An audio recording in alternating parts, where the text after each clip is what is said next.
Qu'est-ce qui se passe? On va la recréer? Non. Oui. Alors un cousin très proche de la variole, effectivement, un virus qui, lui, infecte le cheval.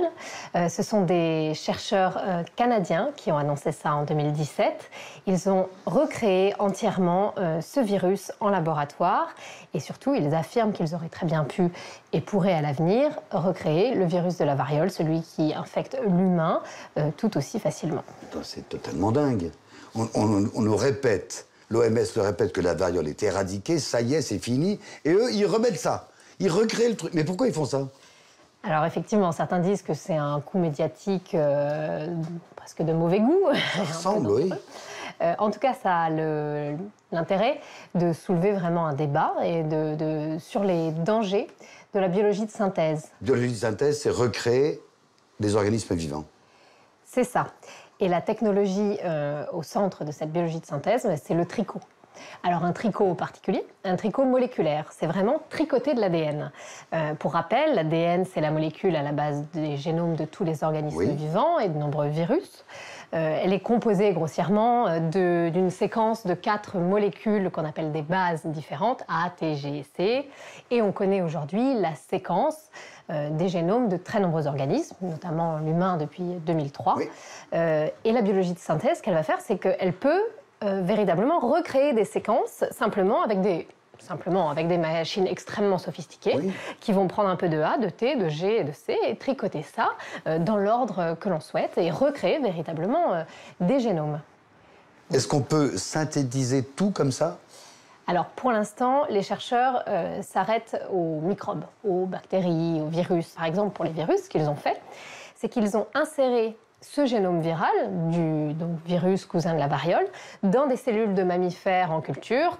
La molécule, une fois insérée dans la cellule, s'est comportée exactement comme un virus naturel qui aurait été créé par multiplication dans la nature. C'est-à-dire qu'il va détourner la machinerie cellulaire, il va se multiplier, il va s'extraire ensuite de la cellule en créant sa propre enveloppe et il va pouvoir aller infecter de nombreuses autres cellules. On se retrouve véritablement avec des virus, là, simplement en insérant la molécule dans une cellule de mammifère, on se retrouve avec plein de virus capables d'infecter exactement comme un virus naturel. Ça avait déjà été fait pour d'autres virus?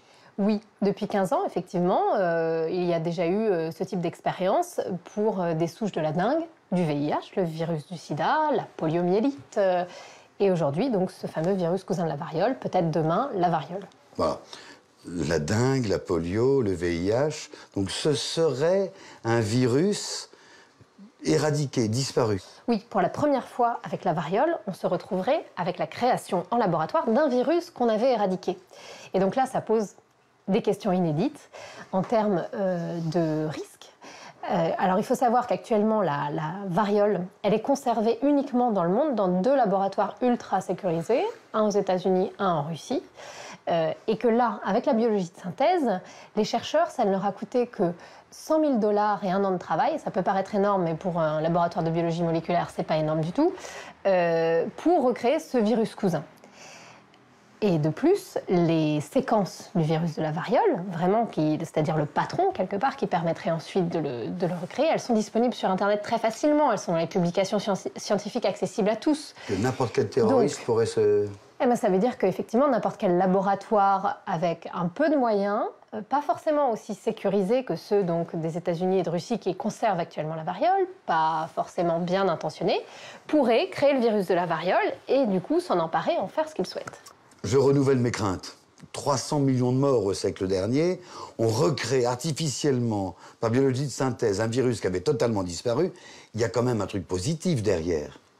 Alors, c'est ce que les chercheurs disent, c'est que finalement, le virus de la variole, on a beau l'avoir éradiqué depuis 30 ans, il est latent quelque part, il n'a pas totalement disparu de la surface de la Terre, et qu'un risque existe toujours qu'il ressurgisse, le virus naturel. Et du coup, le fait de recréer le virus, et même de le conserver dans ces laboratoires ultra sécurisés, ça permettrait de mieux l'étudier, de créer des traitements pour le cas où le virus reviendrait. Et effectivement, depuis 30 ans, des traitements ont été développés qui font que si aujourd'hui le virus revenait, les risques seraient beaucoup moins grands, les conséquences seraient beaucoup moins dramatiques. Donc finalement, la logique fonctionne, mais c'est vrai qu'elle est un peu tordue, puisqu'on fait peser un risque en conservant ce virus, on le fait même renaître en le créant en laboratoire, pour s'en prémunir. Je suis d'accord avec vous, c'est un peu tordu.